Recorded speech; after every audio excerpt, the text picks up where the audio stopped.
Yo, big aloha and welcome to Real Talk Hip Hop Hawaii. I'm your host, Jocelyn, and we're coming to you from Inside Out Universe Studio in Haiku, Maui. We got a very special guest to you for today. We got Dizzie Daz up in the house from the Lava Squad. What up, Maui? What's going on with y'all out there, man? All my underground cats out there and cat-ats. You know how we get down up in here, baby. Hell yeah. And did I get that right on the introduction? It's Dizzie Daz, yeah? Yeah, Dizzie Daz, that's my name, man. That's what's up. And the proper spelling, if y'all go and try to spell it and look for it on YouTube or whatever, you know what I mean, on Reverb Nation, is Dizzie. Now, it's another person in the world officially named Dizzie Daz, but he spelled his with a Y. So, for these last 15 years, when I've been repping my dad, I made sure I, explained that and all my copyright and everything. I put that out there so I won't, make sure that won't get mixed up. Yeah, that's legit. Yeah, keep it separate for sure. And I ain't gonna lie, he alright. You know what I mean? He cool. You know what I mean? He be holding it down up in the UK. So shout outs to Dizzie Daz out there too. But the real one on the on the US tip is here, baby. On poetry tip, baby. We got our Maui Bill MC polo belt right here. Yeah, man. It just I've been around music for so long, especially with my cousins and them being around being DJs, former DJs growing up. Watching them, do their little thing up on the quarter, man. With the cardboard, doing their little break dancing, spinning on their heads and stuff, man. I kind of been around it a lot, man. And I just had an opportunity when I moved here. And I met some good people that had opportunity that I could never really get back home, as in being around like studio equipment like that, because of the price value of it was very high to get into. I mean, over there, it's like $100 an hour people trying to charge you, even though they might not even got nowhere near what you got. They trying to charge big money, you know what I mean? It's kind of standard, yeah. And so it's kind of hard, especially out there with that poverty rate and the money what we make ain't it's kind of unlikely to do it. And back then, we ain't had that social media stuff that it was easy to be able to get an app and record. You see what I'm saying? So when I got over here and got this opportunity, and I met this one guy from work, man, named Mr. E Love. If you see this up here, I know him. Yeah, Mr. Earl Love. Ooh, he's been around for a minute. Yeah, man. The tall dude. Bit tall guy. Yeah, man. I met Mr. E Love from work, man. I heard him singing on the Humble one time, and I was checking him out. He was like, "Yeah, man, you should come check me out. Come holler at me in my pad. Bob, I got this little thing up country. First time went up country. I just love the environment because it kind of remind me of North Carolina, which I'm kind of half my life from. I was born in Baltimore, but I spent half of my life up and down from Baltimore to North Carolina. So that's pretty much where I got my my little record label thing that me and my little brother been establishing for the last 20 years, the CSC Entertainment thing on every time. Country and city niggas unite, you know what I mean? Because the majority of people, especially on the East Coast, either got family from upstate but have a family downstate, or vice versa. You see what I'm saying? So it's a tie somewhere in the city and country life and everybody blood, especially from over there. Definitely, yeah. And but to go back to Mr. E Love, yeah, man, had the opportunity to go there into his house, man. I did poetry for years now, and I used to get up on the mic, heard myself a couple of times. We used to freestyle maybe like 8-10 minutes on, just messing around and stuff.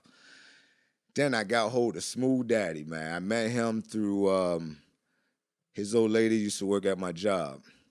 And she was like, my boyfriend, he black, I mean? He from New York, he like hip-hop. I let him hear one of your songs, because I just gave him a couple little days. Yeah, we're going to check this out, listen to it. He listened to it, was like, man, that thing ain't all that, but I see you can flow a little something, you really take it up on it.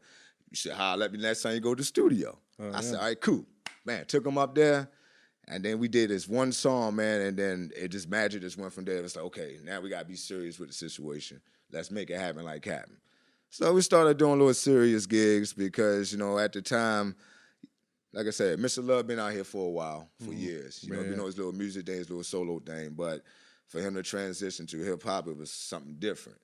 And not to say that people wasn't taking him serious back then, but people really started looking towards him more when me and Smooth kind of jumped up in the mix, because it was a hip-hop blend with an R&B twist. That's what's up. So it was kind of cool on some grown man type stuff. And yeah, it was to me, as I look at it, it was a good experience and a good starter that helped me practice to be where I am now as in still trying to get good, but at least I know every time I go in the studio, I already know what I need to do. I know I need to Every sound. experience in the studio is a good one. You For see what I'm sure. saying? Yeah. And it's like now it's like automatic now, like, you know, for everything. And one day I know I realized, you know, when you go from one group to another group, and when you had that solo time, your mind frame when you're writing is totally different. Mm-hmm. To me, when I was with LNL, you know, I was feeling like, you know, man, you know, the world is endless. I can do whatever I need to do, you know, to make it happen like happen. We can make this money, man. I feel like I was like Jay-Z and Nas and all that one, because it was my first time on the mic hearing myself, and I heard that deep voice that people for years always said that your voice was for the radio some kind of way. Yeah, you got a good voice, man. You got a good voice. Some kind of way on the radio it need to be on. I don't know if it's the guy, the DJ that be talking to, you know, on the Midnight Love tip or something, but you got that voice for it. And, you know, I used to always be, if you call hype man, cheerleader, man, for my my little brother. Shout out to NASA out there, KNSA. Holla at him on Revert Nation down there in North Kakalaki. He's been doing this thing, man, for over 20 years, man. That's what's up. My little cuz, Cruddy G, out there in Cruddyville, out there in Baltimore. He been doing it for the same amount of time. I used to be like, you know, like I said, the cheerleaders, they hype man all the time. Always written poetry, but I used to always be behind the scenes with them like that. Yeah. Then I met one guy before I moved to Maui, which I've been for almost 10 years. It would be December 06 is when I moved over here. That's what's up. And I don't want to really get too much deep in the story how I got over here, but this long story short, my wife, Moms, was battling cancer. We came on this strength for her. She passed away in 07.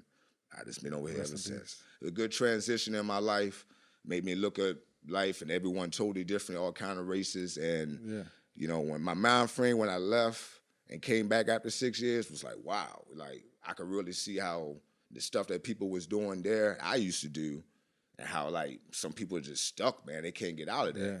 Not saying that Hawaii is for everybody to get away, but a transition from getting away from the area that you at into another area is always good for your mind. It's a spiritual place here, too, and, like, it's kind of high vibration, so you can tap into and grow like more than you can in somewhere like where you just don't have that like level or ability or just the openness of the environment like just allows you to kind of grow and develop here, especially artistically too. I think too, man. Like it really people come here and just like get creative. Like I remember when I moved here or back to the islands like about 12 or 13 years ago, and I was just blown away at how much I just wanted to be creative all the time, and I really got into writing poetry again and like rapping again and stuff. When I hear them oceans clash, man, that's so much inspiration, man. It's like, you know, like I said, I had to drive 2 hours just to see an ocean back home. You know what I'm saying? Here, just go right down the street, boom, you're there. You know what I mean? So yeah, that the inspiration is good. But yeah, like I said, when I go back to the fact of, like I said, you know, being in a group and all, like I said, I had a group with that. It kind of got sour.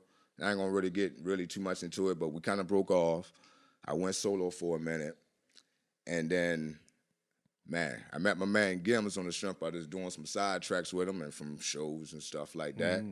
And, you know, he was like, yeah, you know, I've been doing this Lava Squad thing, you know what I mean, with my brother for a minute now, you know, and, you know, I got good chemistry, man, with you and Dollar, man. It's like, man, we should just try to do a group. Yeah. So I was like, well, you know, I done been in this situation kind of somewhat twice, man, with the Popolo built thing with Smooth again. And then, you know, he went and did his own little thing, D West, and I did my solo thing, you know, which was all cool. But it's just, as I was saying, on the writing tip, it's like when you with people, it's like you want to like try to at least maintain or be on the same level as that person or even better. Yeah. And then you kind of get pumped because you got people behind you that's standing with you to do the damn thing. Then when you get solo, your whole mind frame is me against everybody. You see what I'm saying? Yeah. Sometimes. You know what I mean? Definitely, like, when I'm doing a collabo track, feel more pressure to, like, come correct with some, like, tight-ass bars and, like, you see what I'm saying? Come with something hot. Exactly. I feel the pressure, like, you know, I'm sure they're trying to do their best, and so I'm trying to do my best, and we're just trying. But then it ends up being a hot-ass track or something like that. Or, like, definitely, like, I'm like, oh, wow, I wouldn't have said that, or, like, I wouldn't have thought that unless I was, like, pushing myself to, like, to, you know. Yeah, like, I have some people, man, that would tell me, like, man, how you rapped on my trap, you should be rapping like that on yours. But I said, but yo, you know, it's like whatever how the beat goes is how I'm going to write. You know what I mean? If it's a slow tempo, then I'm going to rock it slow. You know what I mean? If it's fast, I'm going to speed it up fast. Yeah. But regardless how it all lays down to it, it's completely strictly poetry because I've been writing poems. I actually written a poem when I was 12 years old. I got published in a book that I won in a contest. It's in 1,000 Poets in America. That's what's up. And me and one other person in Maryland won that. So after that, I kind of figured and known that my poetry is kind of good some kind of way if I'm going to win a contest where it's going to be thousands and thousands of people involved with it. Definitely. And being that young to write. So, went from there. And, I just love this rap game, man. If you look at my iPod right now, if y'all would see, I got over 4,100 songs right now, okay? 3,700 is all hip-hop and rap. And this is from Sugar Hill all the way up to now. Now, like I heard Heavy says about, the rap game now, which is true and we all kind of see, it's really bullshit, really. It really is. Like, the creativity, the beats is hard. Yeah.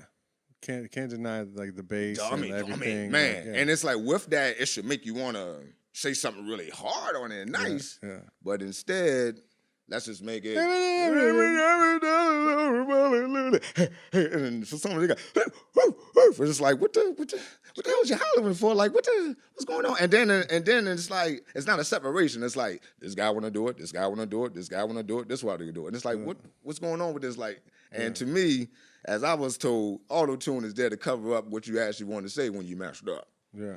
But then somebody just took it to another level. So, man, let's just do the whole song like that. Yeah, that's that thing bizarre. just do not sound good. No. And one thing I could say back in the 90s, you could separate from Wu-Tang, Nas, anybody. It was a competition on bars. Yeah, you heard somebody's voice, you're like, oh, that's that NC. You know exactly who's who by what they say. That's why I try to explain to my nephews and them. I was like, look, man, the beats sound good. Yeah, he ain't really saying a bunch of, but what is he actually saying in the middle? Yeah. Now, let's put this on acapella and listen to it and then see what you think about it. Yeah. You see what I'm saying? It's like, this is not no real stuff. Like, I try to school them, man, try to whip out some 90s stuff on them, let them check out some stuff, like Nas and them right there. But, it's kind of hard, man, to just try to get it. It's just a generation, man. Every 10 years it changes, and this is just a new style. Yeah. But me and my guys, what we do, we take those trap beats, but freak it 90s style like it's supposed to be. You see what I'm saying? Yeah. So that's the whole put thing. Some how lyrics, I some like lyrics it. Behind it. Yeah, man. I pretty much took the same lyrics of one song on a small soft beat and put it on a trap beat. Some both of them to all my nephews and they should have checked out. I don't like them. I like this one. I said, why you like it? Because of the beat. But it's the same words though. Yeah. The beat. So that's the momentum.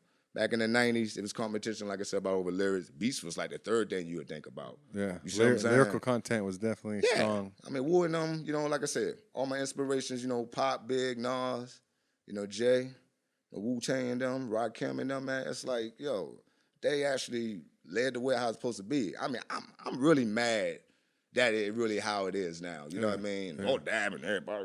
Yeah. Rakim changed the game. He was the originator of multi-syllable raps. That's what I'm saying. He was ahead of his time. Yeah, you see what I'm saying? He completely changed the whole rap scheme of a rhyme scheme. But to go from Sugar Hill Gang to be whatever, working your way up.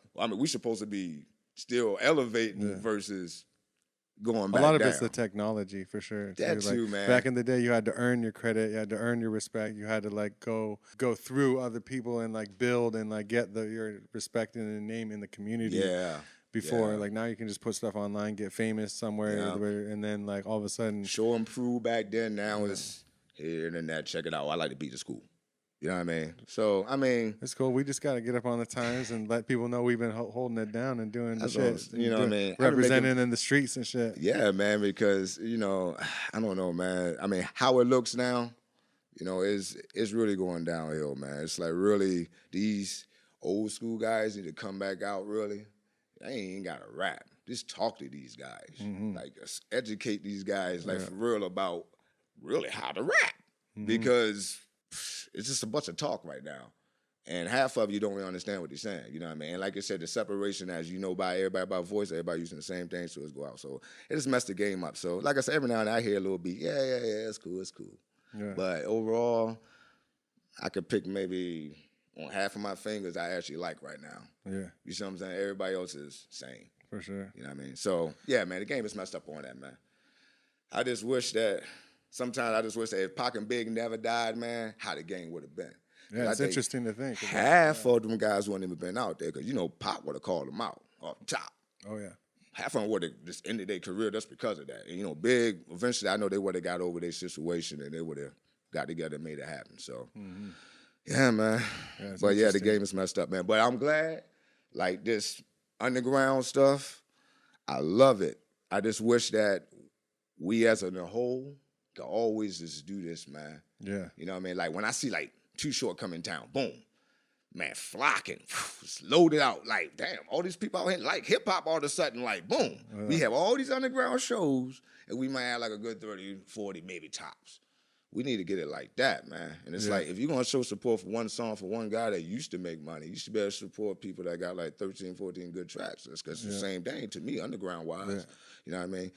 Shout out to all them guys out there that be really doing the true thing on the underground tip out here, man. Hold it down, do what you do, man. You know what I mean? Hawaii style, mainland style, overseas style. Keep doing it, man. I've been hearing cats, man, from everywhere, man. Career, everywhere. They be doing their thing, man. Yeah. Keep hustling. We just got to unify and build it stronger and build together. Yeah, man. You know what I mean? With so much talent out here, man, we should be able to have a show, man, at least once a week.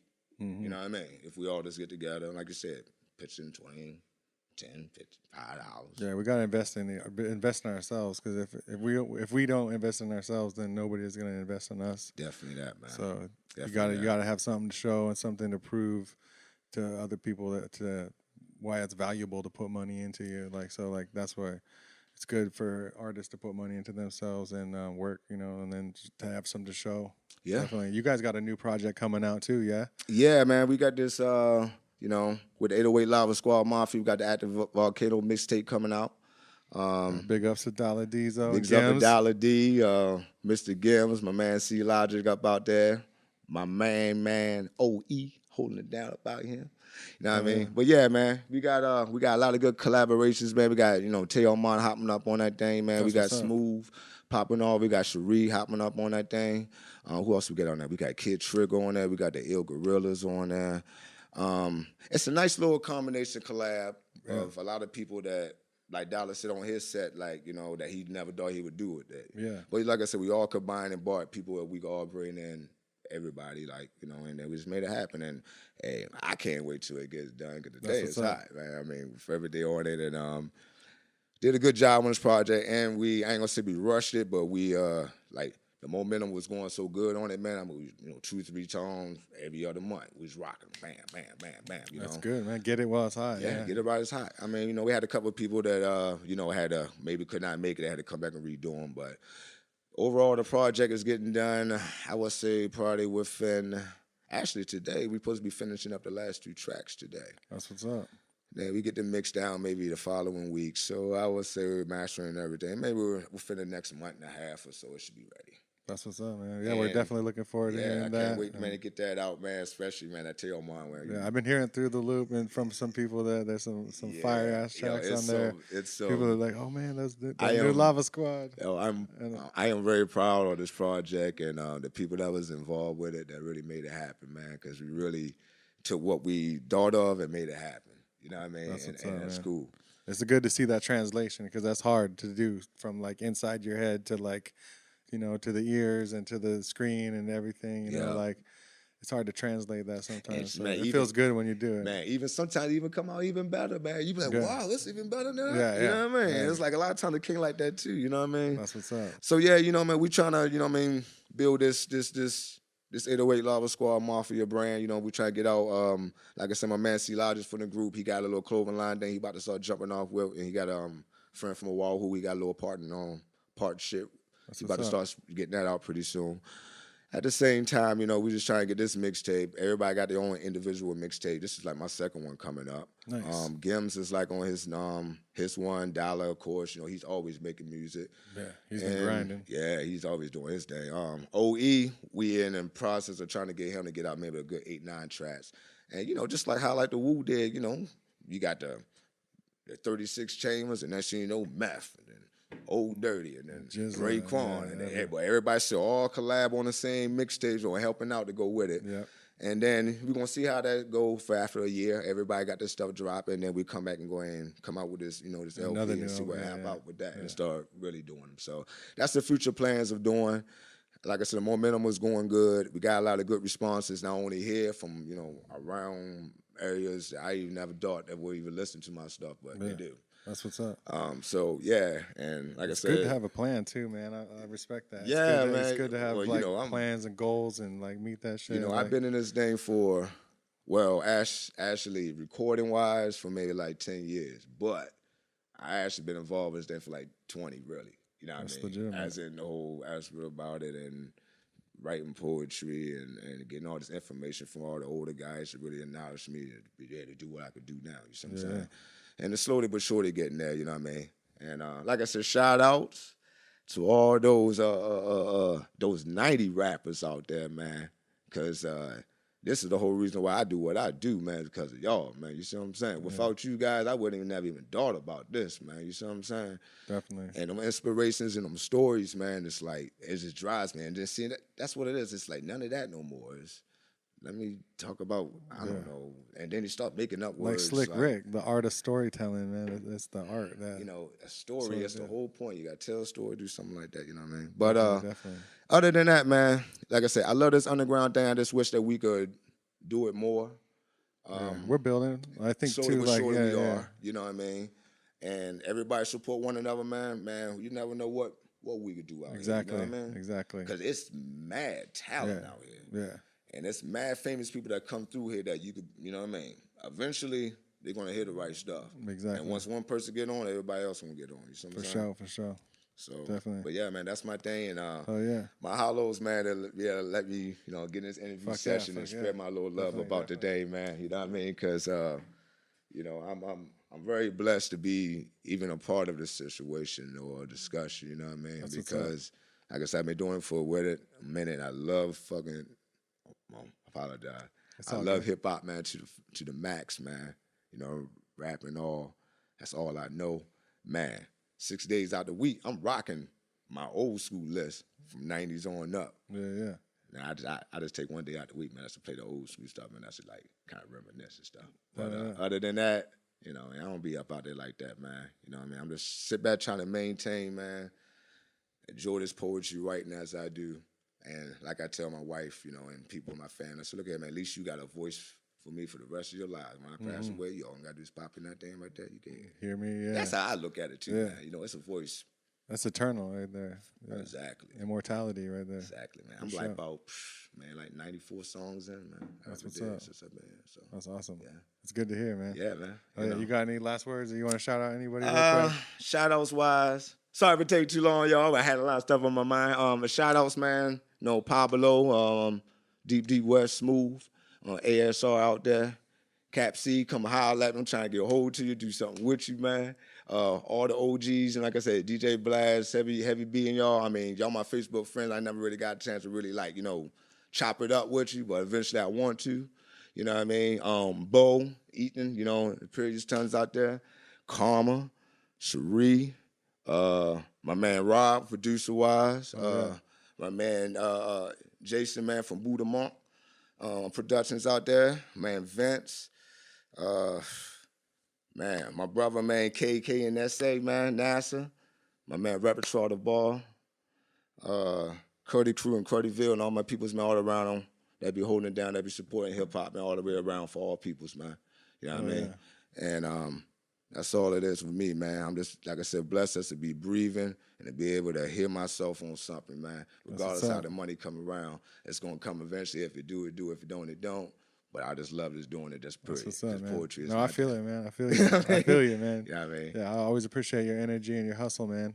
I respect that. Much respect. Bless. And any of y'all cats out there, man, want to get a nice little deep voice up on, for the female, you want to get a nice deep voice up on your track, want some stuff, come holler at your boy.